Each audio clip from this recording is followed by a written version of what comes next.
Journey into Space. The BBC presents Jet Morgan in Operation Luna.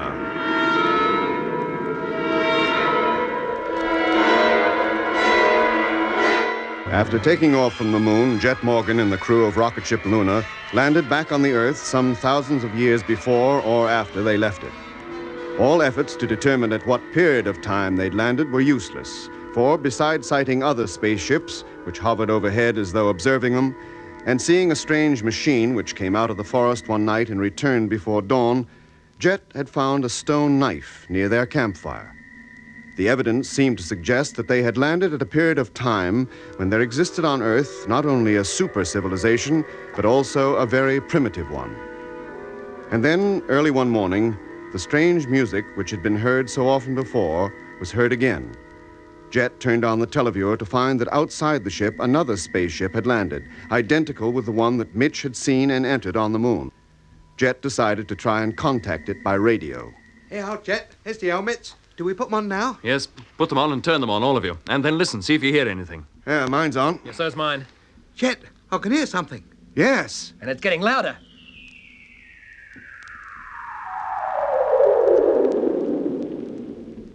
Hello, Luna. Blimey. That is. Quiet, Lemmy. But it was a voice. A human voice. And it came over the radio. It came from there. There's somebody, or something, in that ship. And whatever it is, it speaks English. Wouldn't it be rather awkward if I didn't? Well, yes, I suppose it would. Who are you? What do you want? We only want to help you. How? It is not safe for you to remain where you are. Well, it's a pity you didn't think of that before you planted us down there. Quiet, Lemmy.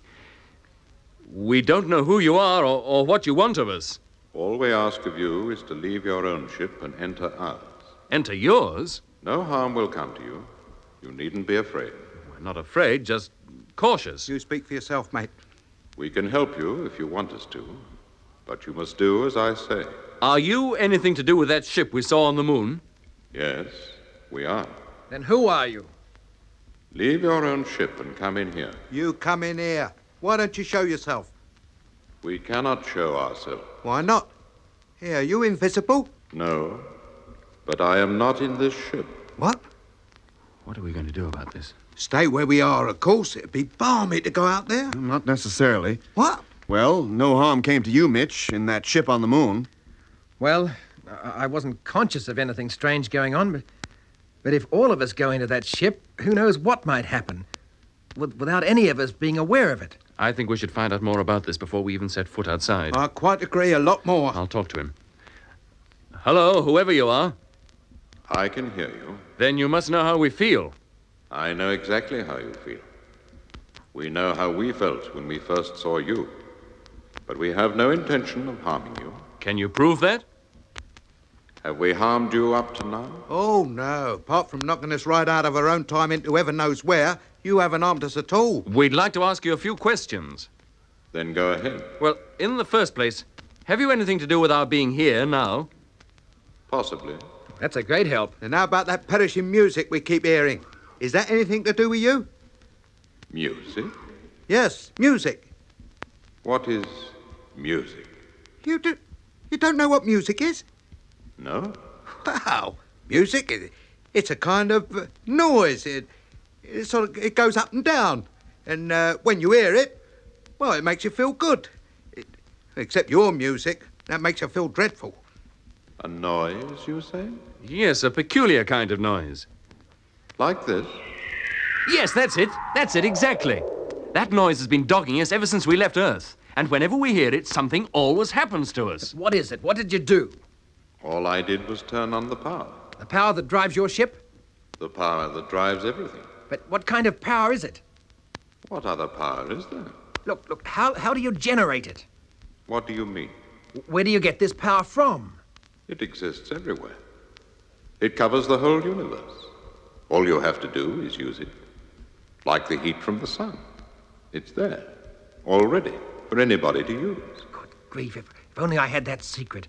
If only man had that secret, what couldn't he do? Man? What is man?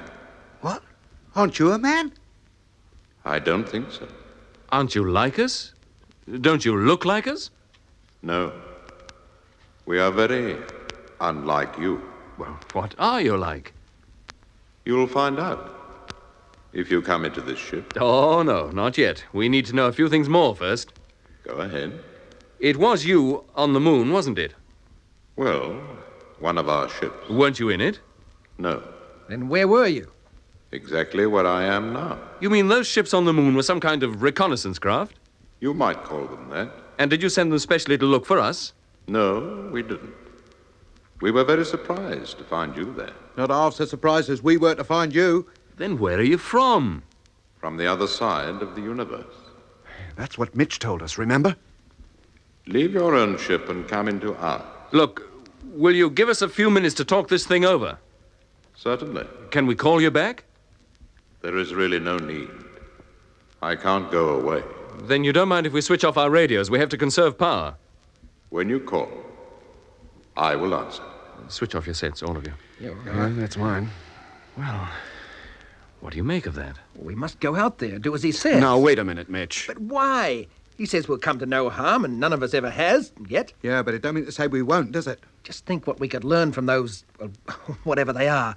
Why, even to have the secret of the motive power of their ships would be worth the risk. I think we should go, do everything he says. What do you think, Doc? Well, in many ways, I agree with Mitch. But if they can help us, as they say they can, why can't they do it here and now? Why do we have to go into their ship? And if we do, where will they take us? That's what worries me. Well, it's something we could ask about. Well, go on then. See what he says. I will, in good time. Let's see if we've anything else to ask first. I don't care what you ask. I want to go. If you three haven't the heart for it, then you can remain behind. If anybody goes, we all go. This is one time I think we should all stick together. But who knows what might happen to this ship if we go off and leave it? If anything catastrophic is going to happen, do you think one or two people remaining here will prevent it? No, I don't suppose so. Blimey, Jet, to hear you talk, you'd think you were as keen to go as Mitch. Well, perhaps I am. I want to get to the bottom of this. Find out who controls that ship, where he comes from, where he is now. And if he is anything to do with our being in this awful mess. And if he is? Then we have a good chance of persuading him to get us out of it again. Now you're talking sense. Well, we might at that, I suppose. Well, we'll put it to the vote. Do we go or not? Yeah, we go. Doc? If you and Mitch agree, then I'll string along. Oh, there's no need to ask me. You've got your majority, ain't you? Right then. Switch on that radio, Lemmy. Yes, Jet. Radio on. Hello? Hello? Yes, If we enter that thing, what will happen to us? it will take off, with you in it. Where to? Not very far. Well, why do we have to go there in your ship? It would take you a long time to walk. But why can't you come to us? Why do we have to come to you? It is safer. You are in great danger where you are. We want to protect you from it. What kind of danger? Look, why bother with all this? If we're going, let's go. Quiet, Mitch. We'll go when I'm good and ready. But this is just a waste of time. I said be quiet. Oh, all right. You have your natter, but do hurry up. Tell me one thing more. Yes? This danger you talk of, is it a threat to us personally or to our ship? I don't think your ship is likely to come to any harm. But you probably will. And very soon. Now, come on, Jet. He couldn't say much more, could he? It's better all round that we should go. And if it isn't? If you don't like where we shall take you, you can always return. Here, you mean? Or anywhere else you care to go. All right. Give us a few minutes to get ready and we'll come. And bring your radios with you, What for? so that we can talk to each other. They are our only means of communication at the moment. Very well. We'll bring them. I'll call you again when we're outside. Well, there's no point in just standing here looking at it. Let's go in. Lemmy, what are you doing? Oh, just making sure this thing's solid. That the whole thing isn't just a dream. It's solid, all right. And there's the door open and the ladder extended. We'd better not all go in at once. I'll go first. Now, keep your radios on, and if it's okay, I'll tell you. Right? And take your time, Jet. Have a good look round before you actually go in. Radio on. Now climbing ladder. You can hear every sound. It's like the whole ship is a great transmitter. Hello, can you hear me? Yes, Jet. What can you see? Nothing. Nothing? Well, no more than Mitch did. Seems to be the same kind of ship exactly. With the octagonal panels round the wall? Yes, and the row of buttons above each one. Certainly seems nothing to worry about here. I'm going inside. Now.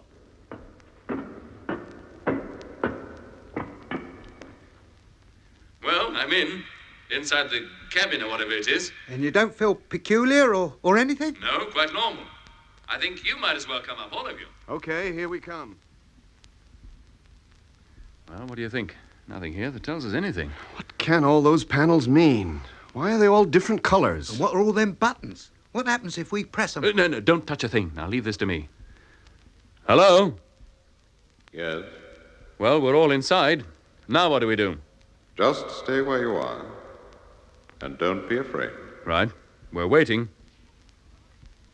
Oh, blimey. What's happening? It's the dome. It's closing. We're being shut in. Here, let me get out of here. No, wait. Don't, Lemmy. Hey?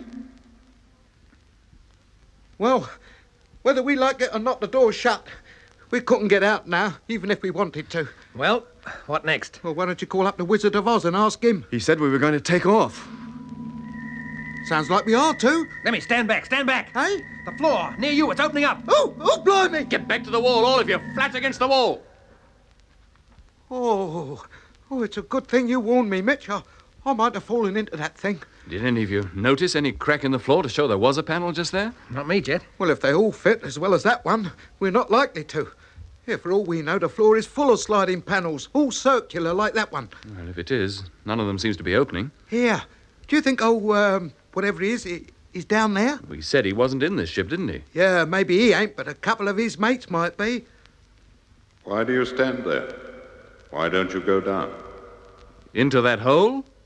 Unless you do, the ship won't take off. Well, why can't it take off with us up here? It can, if you wish, but you'll find it most uncomfortable. Oh, Do you prefer to stay where you are? I prefer to get out altogether. That can be arranged, if you really want to. Yes, I do, and the quicker the better.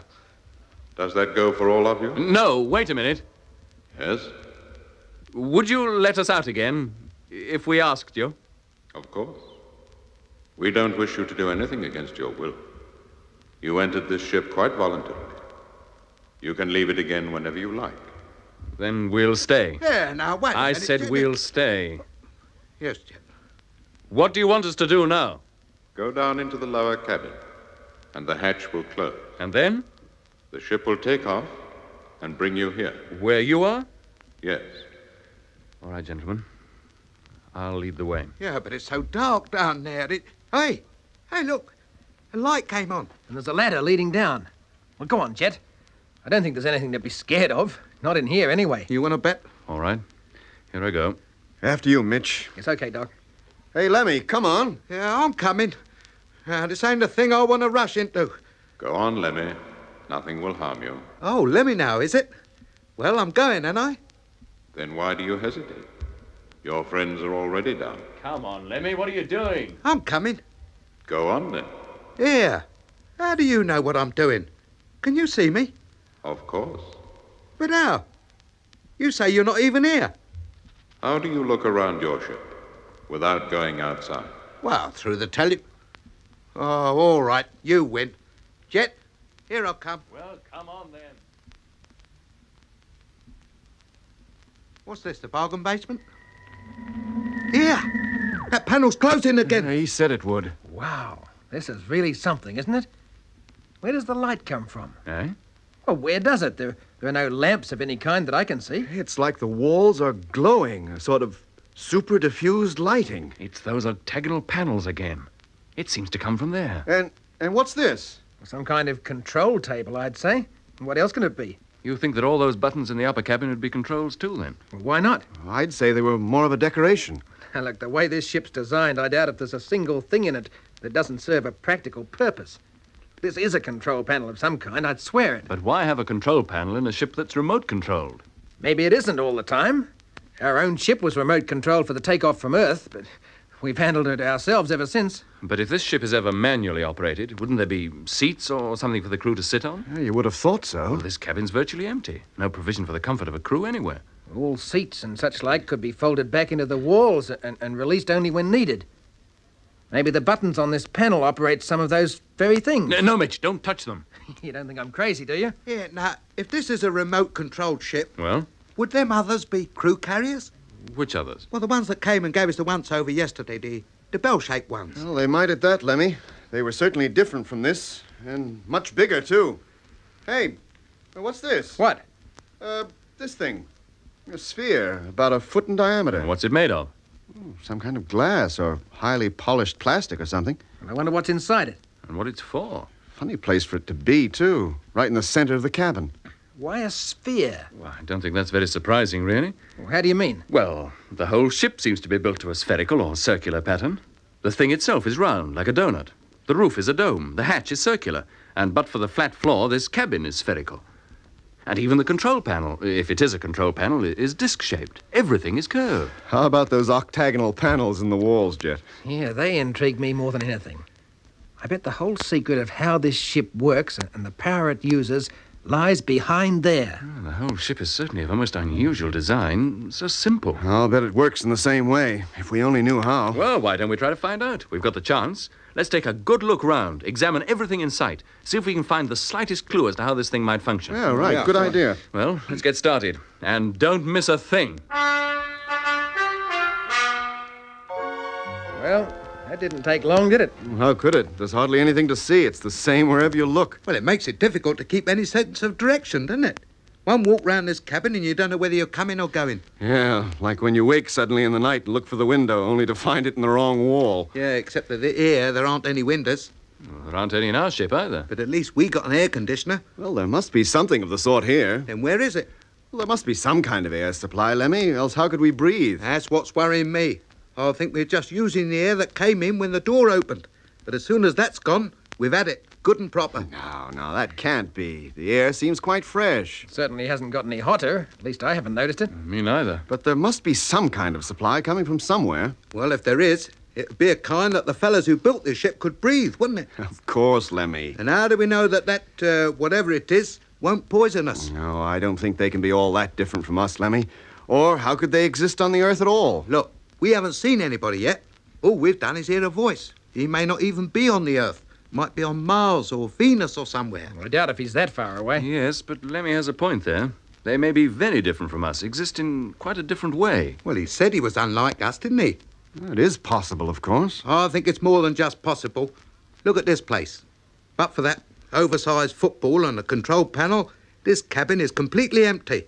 No seats, no couches, no food, no water, no nothing. Here. Perhaps they don't exist physically at all. Then how come they need physical ships? Why build them in the first place? Well, just because they build them don't mean they've got to fly in them, any more than a meteorologist flies in a weather balloon. But supposing they do fly in them, that they have some kind of physical shape, they may be much tougher than us. Perhaps high acceleration doesn't affect them at all. Maybe that's why they can fly so fast, maneuver so easily. If they start throwing this thing around the way they do their other ships, they'll probably kill us all. Yeah, but do they realise that? Do they know exactly how much the human body can stand? Look, Jet, I think we'd better try and contact them. Make sure they do realize just what kind of creatures we are. Yeah, tell them to take it easy. Tell them we're weak. Very weak. Yeah. Hello? Hello, can you hear me? Hello? Try him again, Jet. Hello? Hello, crew of Luna calling, can you hear me? Hello? The radio seems to be dead. I can't hear a thing. Well, I can. Eh? Yes, I can, that music. Not quite the same as before, but I can hear it. Yeah, so can I. There's some kind of pressure building up. Can't you feel it? Yeah. We must be taking off. We are taking off.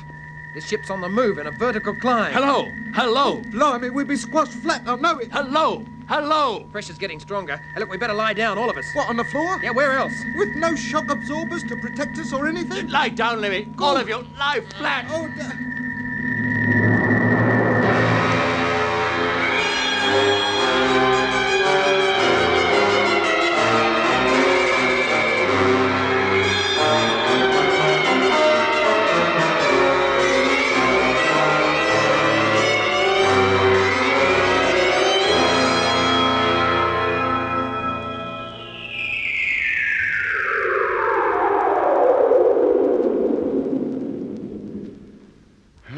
Pressure seems to be less now. Yes, we must have stopped climbing. yeah, but we haven't stopped moving. We've just straightened out, that's all. And I feel fine. Oh, we panicked over nothing. Well, do we get up now or just lie here? Get up, all of you.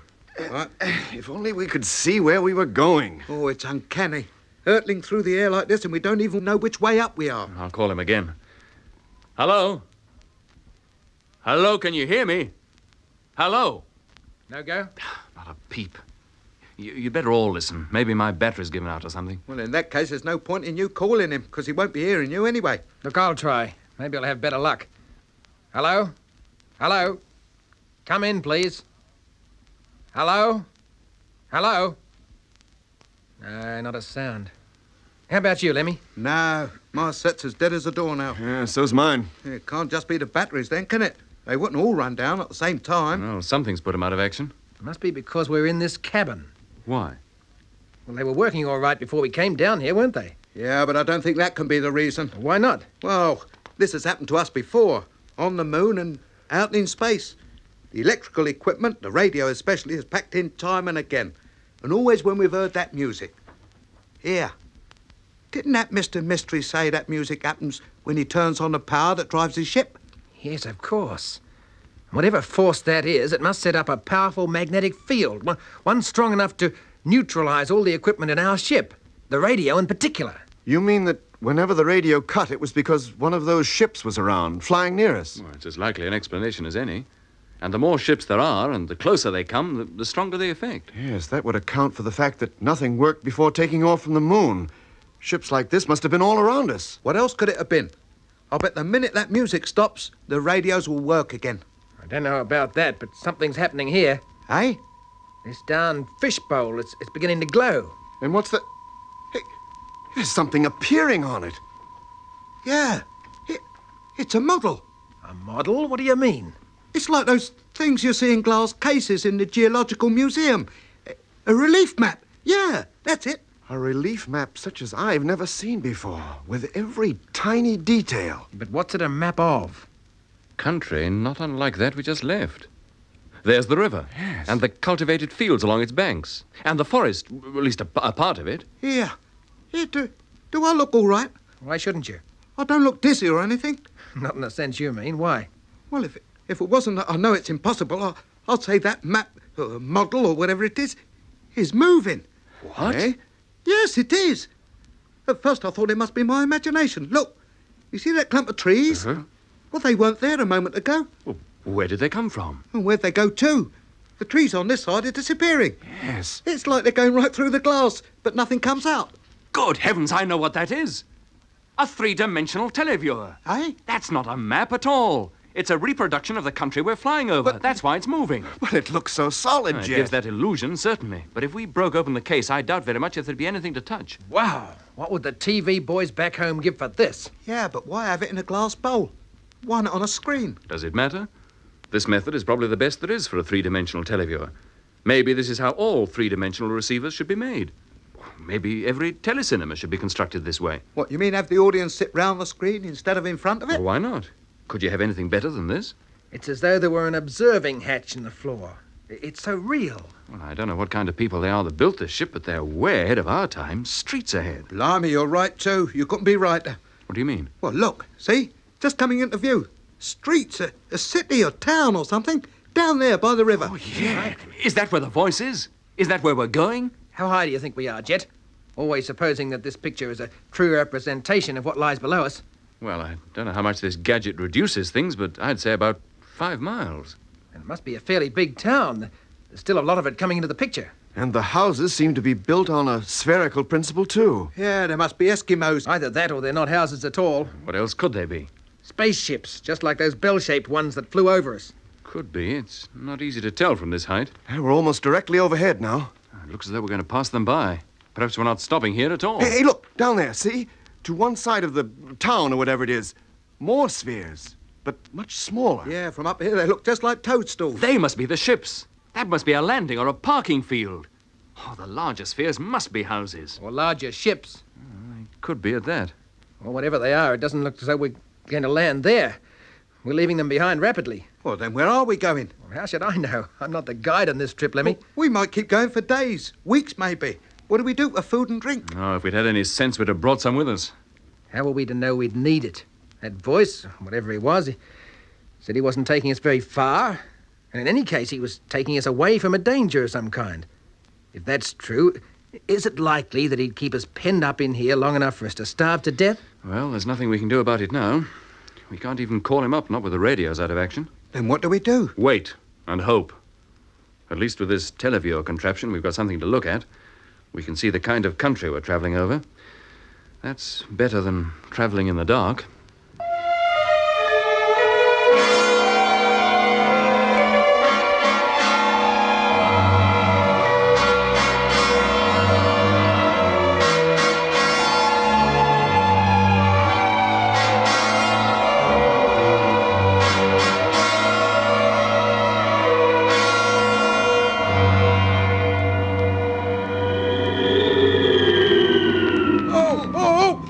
Turn it up. We're falling. We're going down. Oh, did it have to be in such a hurry about it? That sudden drop turned my stomach right over. If we continue to fall at this rate, we'll hit the ground with a heck of a crash. They ain't got no respect for their own property. Hold on! What to? The walls are as smooth as glass. The base of the televiewer. Put your arms round it and bend your knees. Oh, don't have to. There can't be more than a few thousand feet to go.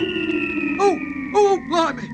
They slowed up kind of sudden, didn't they? Oh, I'll have no stomach left at all in a minute. We're going to make a gentle landing anyway.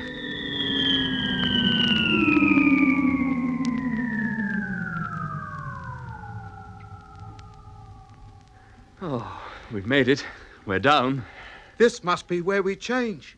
Change is right. But for what?